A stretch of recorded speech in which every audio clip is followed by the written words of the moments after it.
Hello everyone, this is the third devlog for Submerged Scoundrels, the Roblox submarine pirate game that I've been developing for 3 weeks now. So first, I just want to give a quick overview of what we did last week before this video. And that was really, we had a simple submarine in the game that could move, it could dive, you could rename it, and you could refuel it. And we also had the starter island where the player would spawn. And that's pretty much all we had for the game, but it was a good start. We got a lot done this week, and let's get into it. So the first big feature that we added was your submarine can now fire off torpedoes. There are 4 torpedo tubes at the front of your submarine, and they fire off in a sequential order, meaning that you can't fire all 4 at the exact same time, but you can spam that fire button and fire them pretty close to each other. But there is a cooldown, so there is a bit of strategy here of if you want to fire all 4 of your torpedoes at once and have all 4 of your tubes be empty, or if you only want to fire 1 or 2, that way you have 2 in the reserve so that you can always fire off torpedoes if you need them. I really like this system. We're going to work on making the user interface look better in terms of the cooldown. I really just wanted the concept there and being able to connect those systems and seeing it on the user interface. But I think it's a pretty cool system. I like how it sets it up, and I like how it adds that gameplay of you being able to choose how you want to fire off those torpedoes. And it's definitely something you're going to be able to upgrade in the future of decreasing those torpedo cooldowns and things like that. Once we were done with that, I wanted to have a feature that I didn't think I was going to add until maybe after release or closer to it, and that is a fully working interior. Now, almost every TikTok, YouTube short, devlog I posted, people were asking for an interior, so I put in the work for I think about a day, and I made it happen. It was a really cool system. I posted a whole different tutorial about how I made it, but it's really cool. It allows the player to go inside, have oxygen, and the main issue was that the water in the terrain was leaking through into the submarine. It would just clip through the parts. So I had to fix that. I came up with a really cool system. I learned a lot about Roblox in the process of doing that, learned about the terrain, learn about regions and things like that. But with that working now, the whole interior of the submarine, again, this is a model that I picked off the marketplace. It's a really cool interior, so there's a lot to explore. There's torpedo rooms, engine rooms, a whole like lobby area, and a bunch of control panels. And it's definitely a feature I'm going to be working on in the future of making these things interactable and actually working, so that in the future when you upgrade your engine, it's actually going to show in the back of the submarine, and making things like the periscope interactive and the torpedo tubes interactive, maybe even making some way where if you're in a party and you have multiple people in your submarine, that someone can fire the torpedoes from the torpedo room or something like that.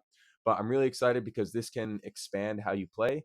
Not only does it mean that there's an actual interior and it seems more realistic, but I definitely want to focus on having parties in this game. So being able to play with your friends and having 2, 3, 4 of your friends on a submarine going around completing quests, I think is definitely the aim of the game. And that's definitely something I want to focus on. And having this interior allows us to start those features right now and start working on that right now. With that interior, I also added a fully working oxygen system. So now your submarine actually has oxygen and it will run out of oxygen. So when you're on the surface, your submarine is passively taking in oxygen, it's not using any. And but once you dive down, it's going to start using up that oxygen. And there's a bar on the left hand side of the screen right now that will show to everyone in the submarine how much oxygen is left. Once that bar reaches 0, the submarine is going to start doing damage to the player and eventually will kill them if you don't go back up and surface. This is a really cool feature because it kind of adds that survivability where you can't just stay under for however long as you want. But again, this is going to be something that I think can easily be upgraded. You can increase your capacity, you can decrease your consumption, things like that. And then eventually getting into the higher ranks of your submarine, maybe even making things where it is possible to stay under for incredibly large amounts of time so that you don't have to surface and give up your submarine in the process of doing that. So I really like this system. I think it's really cool because it's really realistic.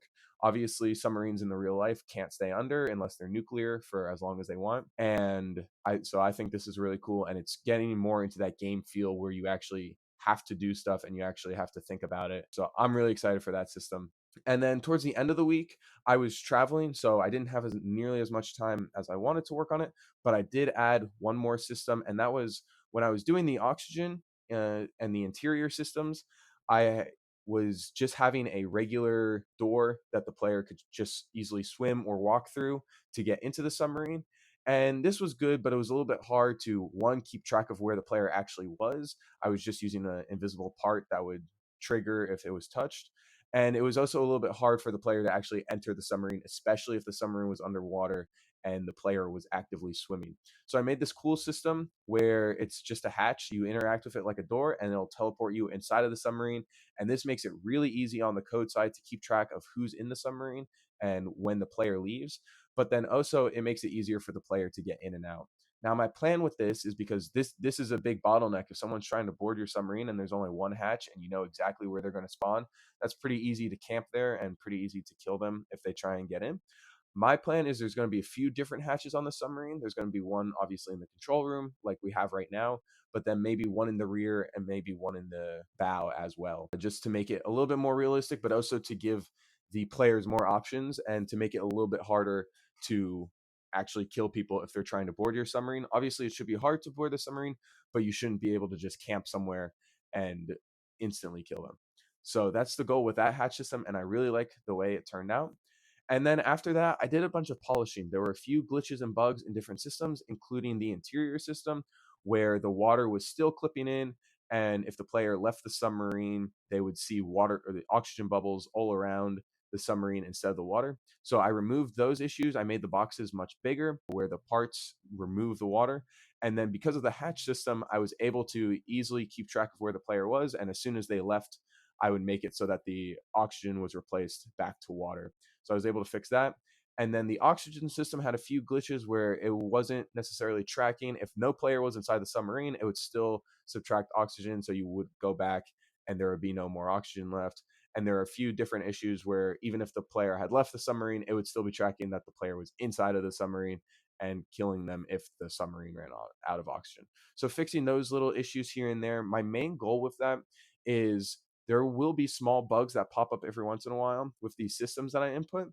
And I don't want them to just be ignored. And I'll say I'll fix it later just for the sake of getting a concept down, because they'll pile up on top of each other and they can impact other systems that if I fix it, it might not impact those other systems and I might not have to spend time fixing those other systems in order to do that. But mainly, I just don't want them to pile up. I want to bite them in the butt as soon as possible because it's very easy to forget about those bugs and glitches if I wasn't tracking on them and if I didn't fix them right away and completely forget about them and get later down to release and try and release the game. But there's a bunch of bugs and glitches that I haven't fixed, forgot to fix, and it makes it a poor experience for the player. So really just trying to nip them in the butt as soon as possible. And if I'm advertising that I have systems done, actually having them done and playable.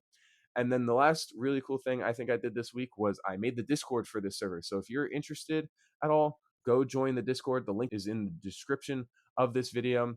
We have some people on there, and this is really a great way to engage, ask questions, give update ideas. I'm really looking for your guys' feedback, and that's really the biggest thing I've been doing with these videos is getting your feedback and seeing what direction to take this game. So go on there, give your feedback, give your advice. I really appreciate it. And then that's where I'm going to be posting a bunch of news about when this is eventually going to go into testing and release as well. And with that, speaking about future work and testing, we're back to the feature page. And this week I checked off the first feature I was working on and really that first step towards release. And that was mainly the submarine feature.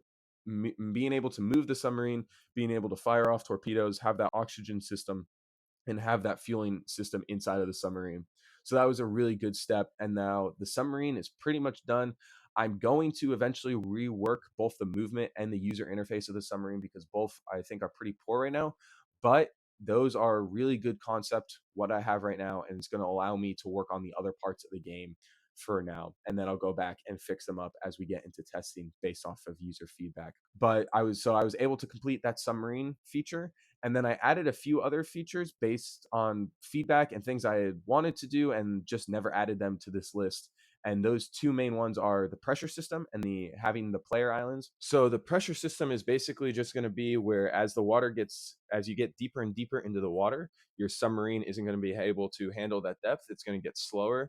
And depending on how high up your submarine is, how much you've upgraded it, you'll be able to go deeper. But if you go deeper without an upgraded submarine, you're going to crush and your submarine will explode. And on the player side, the player is only going to be able to dive so deep down before one, they either drown, or two, if they do like exit the submarine at a really deep depth, they're going to die as well. So implementing that system, that's a system that a lot of people have been asking for. So I'm really excited to get to work on that. And then adding the other player islands so that we can start having multiplayer testing. And I'm thinking right now, probably 8 to 10 people a server is what I'm going to guess. And again, as we get into testing, I'm going to see what people think, what people like, and go based off of that. So that's a really cool feature. Both those features, I really like the realistic of the depth pressure system, and then I really like getting into the actual gameplay and making this game feel like an actual game that's getting close to testing and releasing with the player island. So I'm really excited for next week. I think we're going to get a lot of great work done. I have a very busy schedule packed full of development, so I'm really excited for it. And by the end of next week, it's going to be a month since I started working on this project. So I'm really excited for how far I've come, and I'm really excited to get this game into your guys' hands and get you guys playing it. Follow along for more updates. Subscribe to my YouTube channel so that you can continue to see these devlogs and help support the channel. I really appreciate any support you guys give. Join the Discord to stay up to date and eventually learn whenever we release this. And I'm just really excited for this. So have a great day, everyone, and I'll see you next time.